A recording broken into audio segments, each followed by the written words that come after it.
नमस्कार, daily post Punjab Haryana Himachal में आप सभी दर्शकों का स्वागत है। मैं हूं आपके साथ श्रेया शर्मा। बात करेंगे डेली पोस्ट एक्सप्रेस की फटाफट अंदाज में।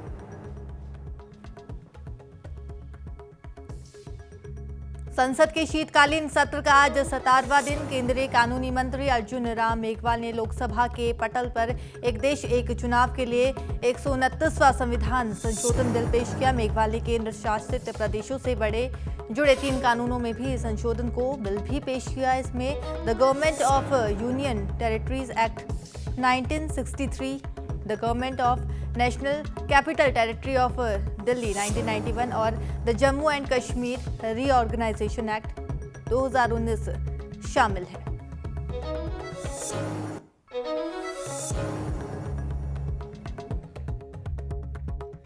I beg to move for leave to introduce the Constitution 129th Amendment Bill 2024, further to amend the Constitution of India।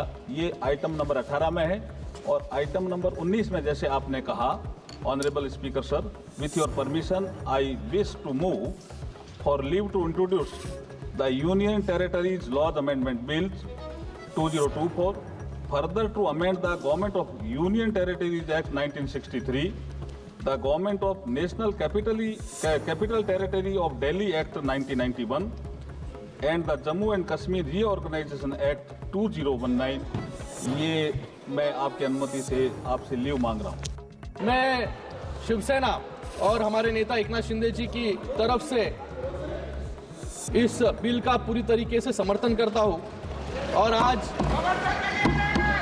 यहाँ पर विपक्ष वाले 6 महीने से हर एक मुद्दे को असंवैधानिक बताने की कोशिश यहाँ पर कर रहे हैं। मुझे लगता है कि रिफॉर्म शब्द जब ये आता है तभी कांग्रेस को रिफॉर्म शब्द से ही एलर्जी यहाँ पर मुझे लगता है कि कांग्रेस को है। संविधान के मूलभूत ढांचे के खिलाफ है। संविधान की जो मूलभूत भावना है कि हमारा जो संघीय ढांचा है, वो संघीय ढांचे में केंद्र और जो राज्य हैं वो बराबर के हिस्सेदार है। ये जो विधेयक है ये पूरी तरह से उसके खिलाफ है और इसीलिए शुरू से जब से ये कल्पना सार्वजनिक हुई थी, हम इस कल्पना का ही, इस आइडिया का ही, इस ख्याल का ही विरोध करते आए हैं। One nation, one election is a very important issue for the nation. It's not for the party or any individual. It's for the country. Today, when the bill for one nation, one election will be introduced, I hope the country will see how Congress plays a negative game. When India got the independence, for 2 decades, India had one nation, one election. It is only after Congress misused Article 356, dismissed the state government, there were some snap polls, then only there were different elections between parliament and some of the states. Otherwise, the country began for 2 decades with one nation, one election. Does Congress mean to say that Pandit Jawaharlal Nehru's government for so long was illegal? Congress mean that the country should keep on conducting election months after months after months and for 5 years? We must understand that we hold election to serve the country. Congress time is over. The new India is looking forward for Viksit Bharat by 2047.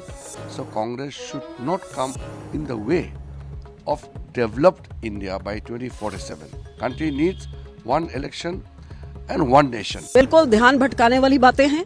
जिस चीजों की discussion होनी चाहिए, ये parliament में पिछले 5-6 साल से उन चर्चाओं पे तो कोई लोगों के मुद्दों पे तो आते ही नहीं है, बल्कि वॉश आउट हुए। इनका से ना सरकार हाउस चलाना चाहती है ना कांग्रेस चलाना चाहती है। सो यहाँ पे लोगों के पैसे बर्बाद हो रहे हैं और ये वन नेशन वन इलेक्शन से मैं सरकार को पूछना चाहती हूँ, किसका पेट भरेगा, किसको नौकरी मिलेगी, कौन सा किसानी संकट दूर होएगा और कौन सा लोगों को इसमें से क्या फायदा होएगा। आपको 5 साल के लिए जो चुना जाता है दिल्ली में बैठ के काम करने के लिए, आपको हर एक राज्य के इलेक्शन में काम धंधा दफ्तर बंद करके क्यों भागना पड़ता है? आप अपना काम करिए और राज्य की सरकार को अपना काम करने दें। हरियाणा शिक्षा विभाग ने आदेश जारी किया है कि सरकारी स्कूलों में बच्चे प्रार्थना सभा में अखबार पढ़ेंगे ताकि बच्चे करंट अफेयर से अपडेट रहे और उन्हें देश विदेश में घट रही घटनाओं का जानकारी मिल सके। विद्यार्थी अपनी पसंद का समाचार प्रार्थना सभा में पढ़कर अपने विचार भी रख सकते हैं। समाचार पत्र पढ़ने से छात्रों को राष्ट्रीय और अंतर्राष्ट्रीय घटनाओं के बारे में जानने का अवसर मिलेगा। इससे उनका सामान्य ज्ञान बढ़ेगा और वे उन घटनाओं पर अपनी राय व्यक्त करेंगे जो उनकी विचारशीलता को प्रोत्साहित करता होगा। सिंगर बादशाह को गलत साइड में गाड़ी चलाना भारी पड़ गया। दरअसल गुरुग्राम पुलिस ने रैपर सिंगर का ट्रैफिक रूल्स फॉलो न करने के चलते चालान काट दिया। बादशाह गुरुग्राम में एक कॉन्सर्ट में शामिल होने के लिए आए थे। जिस गाड़ी में बादशाह सवार थे वो रॉन्ग साइड में जा रही थी, जिसके बाद ट्रैफिक पुलिस ने भी बादशाह का चालान कर दिया। और बादशाह गुरुग्राम के सेक्टर 68 में एरिया मॉल में आयोजित करण ओहुजा में कॉन्सर्ट के लिए आए थे।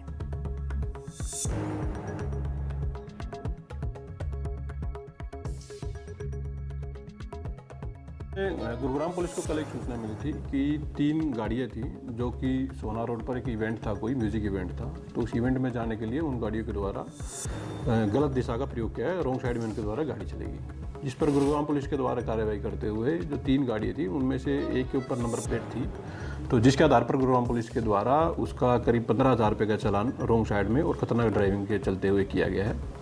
तथा इसी के चालान के दौरान ये पता लगा है कि ये जो सिंगर है बादशाह, उसका ये काफिला था जिसमें कि 2 अन्य गाड़ियाँ थी, वो टेम्परेरी नंबर गाड़ियाँ थी जिनके बारे में अभी पूछताछ की जा रही है। तो जैसे ही टेम्परेरी गाड़ियों के बारे में कोई पता चलेगी तो उनके खिलाफ भी नियमानुसार कानूनी कार्रवाई की जाए।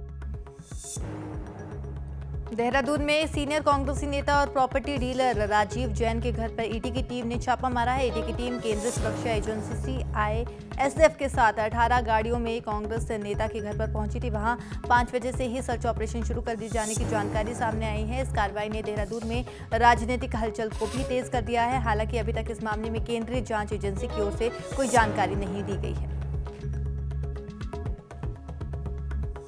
हरियाणा के एक बड़े ट्रांसपोर्टर को महिला ने हनी ट्रैप में फंसा दिया। उनका नंबर लेने के बाद बहाने से उसे घर पर बुलाकर अश्लील फोटो खींच लिए गए, जिसमें उन्हें ब्लैकमेल करने लगी और जब पैसे नहीं मिले तो रेप केस दर्ज करा दिया और ट्रांसपोर्टर को 3 महीने की जेल करवा दी गई। उसके बाद 30 लाख रुपए लेकर कोर्ट में गवाही देने से भी वो मुकर गई। जब ट्रांसपोर्टर जेल से छूटा तो 1 करोड़ रुपए मांगने लगी। डिमांड पूरी नहीं हुई तो उसने ट्रांसपोर्टर के साथ अपनी अश्लील तस्वीर उसकी बेटी को दिखा दी। बेटी ने मां के साथ मिलकर पुलिस को शिकायत कर दी और जिसके बाद पुलिस ने महिला को गिरफ्तार कर लिया है।